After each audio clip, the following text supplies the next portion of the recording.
আমাদের মুখ্যমন্ত্রী কোন জায়গায় ইফতারি পার্টিতে ইফতারি করেছে, তিনার নাম দিয়েছে এরা বেগম। যদি উনি বেগম হয়, আমি একটা জলসায় বলেছি, আজকে বলে যাচ্ছি, শুভেন্দু বাবু আপনিও 10 বছর আগে 5 বছর আগে ইফতারি পার্টিতে টুপি লাগিয়ে কথাটা বুঝতে পারেননি?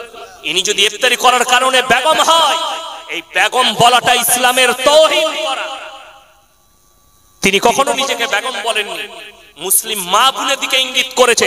তাহলে তুমি 5 বছর 10 বছর আগে মোহাম্মদ শুভেন্দু ছিলে, এতদিনে তুমি অমুসলিম হয়েছো। বড় কষ্ট লাগে, সাবধানে কথা বলবেন, ভেবে চিন্তে বলবেন। যারা ইসলামকে টার্গেট করছে, তুমি রাজনীতি করো, রাজনৈতিক কথা বলো। যদি কোন রাজনৈতিক ব্যক্তিত্ব, যত বড়ই নেতা হোক, যদি কোরআনের বিরুদ্ধে বলো, আল্লাহর বিরুদ্ধে বলো, রাসূলের বিরুদ্ধে বলো, ইসলামের বিরুদ্ধে বলো, তুমি যত বড়ই বাপের বেটা হোক, আর যদি মনে হয় ইয়াসিনকে জেলের কুঠরিতে ভরে দিয়ে ইনশাআল্লাহ আমরা একটা মজা দেখাবো, আমার ভয় নেই। আমাদের আকাবিররা জেল খেটেছে, আন্ডার প্যান্ট পরে জেলের কুঠরিতে আমাদের আকাবিররা ছিল। শাইখুল হিন্দ রাহমাতুল্লাহ আলাইহির কোমরের তলায় ইংরেজরা আগুন ধরিয়েছে আর বলেছে ইংরেজদের পক্ষে ফতোয়া দাও। তিনি বলেছেন হযরতে আপনার বেলাল হাবশির কোমরের তলায় আগুন দিয়েছে, তারপরও ইসলাম থেকে সরেনি। আমরা হচ্ছি সেই রাসূলের ওয়ারিস, আমরা হচ্ছি সাহাবীর ওয়ারিস। আমাদিকে যদি জ্বালিয়ে দাও আমাকে, তারপরও আমি ইসলামের বিপক্ষে আমি ফতোয়া দিতে পারবো না, তোমাদের হারামের আওলাদের বিপক্ষে। জোরে বলুন সুবহান। আমরা হচ্ছি তার ওয়ারিস। ৫৬,০০০ আলেম দেশ স্বাধীন করার জন্য কি করেছেন? প্রাণ দিয়েছে। আজকে আমাদের উপরে তহমত হচ্ছে এরা 4টা বিবি রাখে।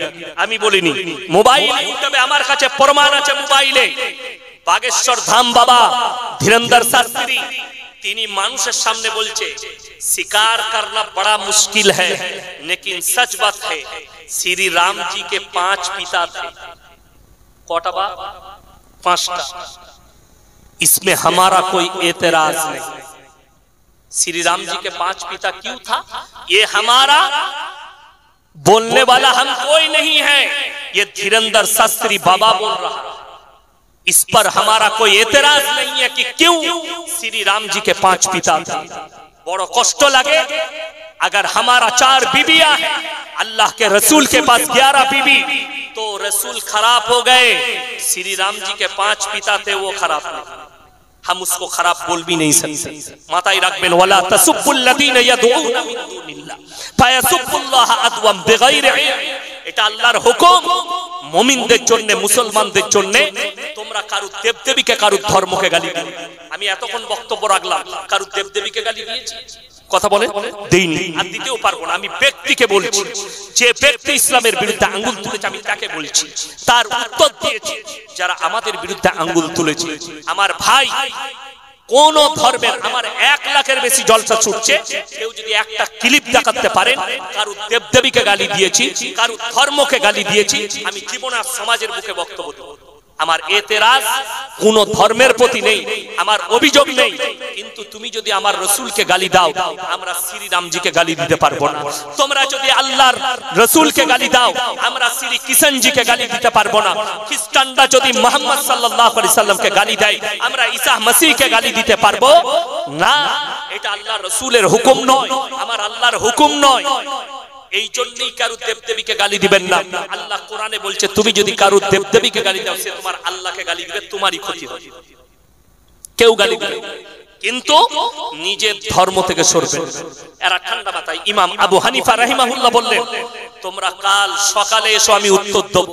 ইমাম আবু হানিফা রাহিমাহুল্লাহর কাছে চলে গেলেন মহিলারা। রাতের বেলায় তিনি পেরেশান, খানা খেতে বসে। উনার মেয়ে বলছে আব্বা আপনি এত পেরেশান কেন? বললে মা মহিলারা একটা প্রশ্ন করেছে, আমি উত্তর দিতে পারিনি, বলেছি কালকে দেব। কি? যে একটা পুরুষ 4টা বিবি রাখতে পারে, একটা মেয়ে কেন 4টা স্বামী রাখতে পাবে না? উনি বললেন আমি উত্তর দেব, আপনি মেয়েগুলোকে আমার কাছে পাঠান।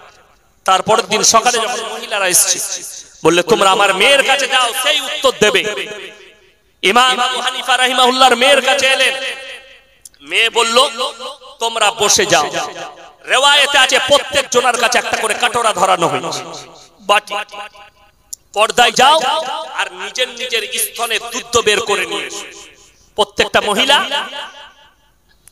নিজের স্তন থেকে দুধ বের করে নিয়ে এসে একটা পাত্রের মধ্যে ঢালতে বললেন, সব ঢেলে দিল।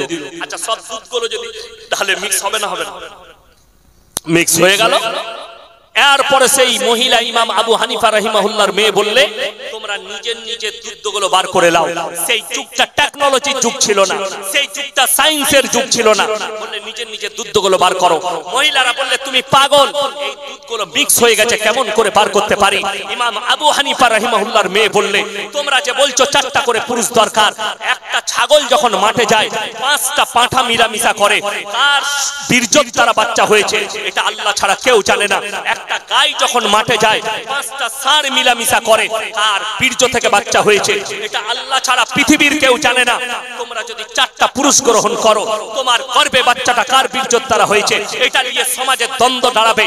আর আল্লাহ মানুষের পরিচয় দিয়েছে বাপের দ্বারা, আর জানোয়ারের পরিচয় দিয়েছে মায়ের দ্বারা। আজকে লন্ডন, আমেরিকা, যাদের কাছে গুগল আছে খুলে দেখুন, America, London, Britain, Japan, German, Australia, Brazil, New Zealand, দক্ষিণ কোরিয়া, উত্তর কোরিয়া, চাইনা, যতগুলো বেঈমান কাফের দেশ আছে তারা তাদের পার্লামেন্টে পাস করিয়েছে। ভারতে যে পাস হবে না 10 বছর পরে, এটার কোনো মতলবই নেই, এটার কোনো গ্যারান্টি নেই যে ভারতে পাস হবে না। যেখানে সমকামী পাস হয়ে গেছে, যেখানে পরকীয়া লিগ্যাল হয়ে গেছে, সেখানে এটাও পাস হতে দেরি নেই। তারা পাস করিয়েছে যে কেউ যদি চায় নিজের মায়ের পরিচয়েও বাঁচতে পারবে। তার একটা দলিল দিই। 1 মাস আগে একটা ফুটবল প্লেয়ার, দামি, যদিও তার নামটা জানি না, বর্তমান যুগের ফুটবল প্লেয়ার, তার গার্লফ্রেন্ডের প্রেগনেন্ট, পেটের ছবিটা দিয়েছে সে যে আমি প্রেগনেন্ট ফেসবুকে। তার বয়ফ্রেন্ড ওই ফুটবলার যখন দেখেছে আমার গার্লফ্রেন্ড প্রেগনেন্ট, সে তখন পোস্ট করেছে সন্তান হলে এই নামটা রাখবো। এই মেয়েটা দ্বিতীয়বার পোস্ট করছে, তোমার সঙ্গে আমার রিলেশনশিপটা ঝগড়া হওয়ার পরে আমি অন্য জনের সঙ্গে মিলামিশা করেছি, আমার সেই বয়ফ্রেন্ডের ছেলে, এটা তোমার নয়। নাউজুবিল্লাহ বলে। এই বাচ্চাটা হালাল না হারাম? হারাম। গুগল খুলে দেখলেন, পৃথিবীর ফুটবল সম্রাট, তার নাম হচ্ছে দিয়েগো মারাদোনা, ফুটবল সম্রাট বলা হয়। সে যখন বিয়ে করতে গেছে, তার 9 বছরের মেয়েকে নিয়ে তার মাকে বিয়ে করতে গেছে। মানে বিয়ের 9 বছর আগে তার মা ছিল গার্লফ্রেন্ড, বাচ্চা হয়েছে, তাদের সব ঠিকঠাক হয়ে গেছে যে হ্যাঁ আমরা বিয়ে করতে পারবো, চলা যাবে, চলে যাবে। বড় কষ্ট লাগে। আজকে তো ওই যুগটাই আমাদের যুবক যুবতীরা চাইছে। এইভাবে হারাম সন্তানগুলো প্রমোট হবে। আমাদের যে ছেলেরা কলেজ ইউনিভার্সিটিতে পড়াশোনা করছে, এরা এখন বলছে এই মৌলবীদের দ্বারা বিয়ে করা যাবে না, রিলেশনশিপে থাকবো। যদি আমাদের মনে হয় 1 বছর থাকার পরে জিনা করব, যদি মনে হয় এই মেয়েটার সঙ্গে আমার ঘর করা যাবে, তবে বিয়ে করব। আর সেই সময় যদি বাচ্চা প্রসব হয়ে যায়, ওই বাচ্চাটা মায়ের পরিচয়ে থাকবে, যদি বাপের সাথে সম্পর্ক না। আল্লাহর কসম করে বলে যাচ্ছি, আল্লাহর কসম খেয়ে বলছি, আল্লাহর কসম খেয়ে বলছি, কিয়ামতের সকাল পর্যন্ত এগুলো হারাম আওলা। আজকে আমাদের সমাজে দ্রুত গতিতে যেটা ছুটে এসছে যে পাপটা, সেটার নাম পরকীয়া। স্বামী সৌদি আরবে থাকে, স্বামী রিয়াদে থাকে, স্বামী কাতারে থাকে, কুয়েতে থাকে, স্ত্রী পরকীয়ায় জড়িত। অনেকজন স্বামী ছাড় দেয়নি, বউ নিয়ে পালিয়ে গেছে, লোকের বউ নিয়ে পালিয়ে ঘর করছে।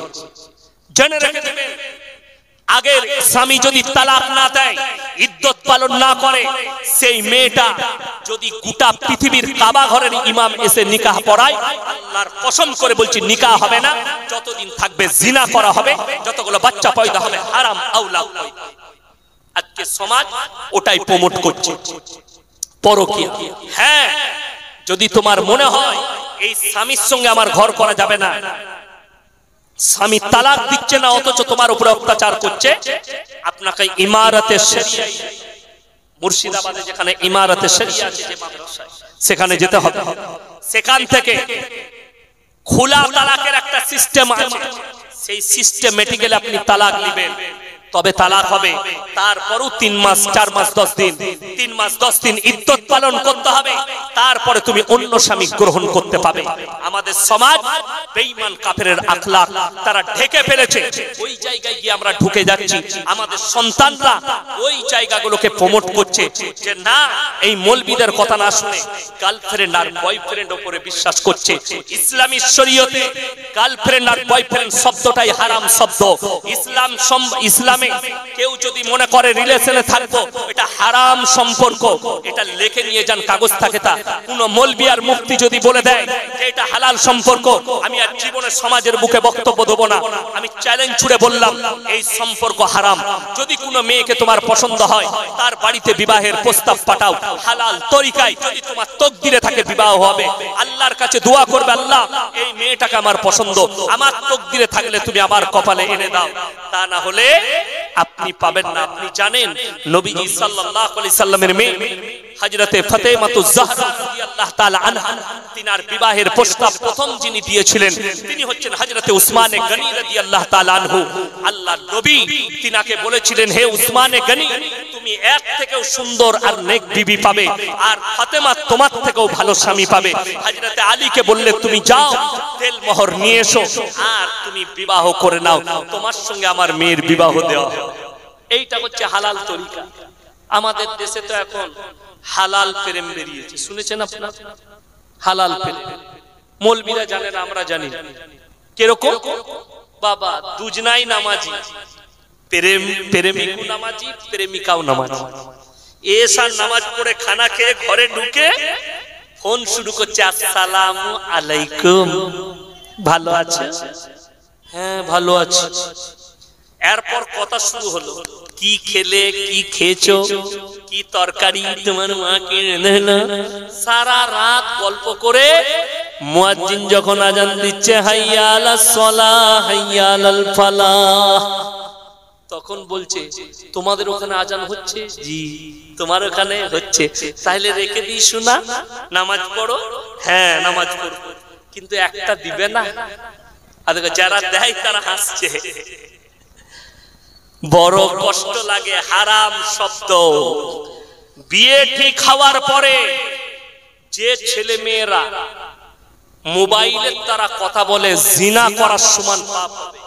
হয় নিকাহ পড়িয়ে দেন, ইজাব কবুল করিয়ে দেন, তারপরে যদি রাতও কাটাই গুনাহ নাই, কিন্তু ইজাব কবুলের আগে খালি দিন ঠিক হয়েছে, ও মেয়ে দেখতে গেছে, দিন ঠিক হবে, একটা মোবাইল পাঠিয়েছে, সারা রাত মোবাইল আবার সিমও ভরে দিয়েছে, সারা রাত ওই মোবাইলের দ্বারা সে জিনায়। হায়রে মুসলমান, আল্লাহ মাফ করুন। এইগুলো শরীয়ত সম্মত নয়। আপনাকে বলে যাচ্ছে সবাই নিয়ত করুন বেঈমান কাফেরদের আখলাক থেকে সরে আমরা রাসূলের আখলাকের উপরে আসবো। জোরে বলুন ইনশাআল্লাহ।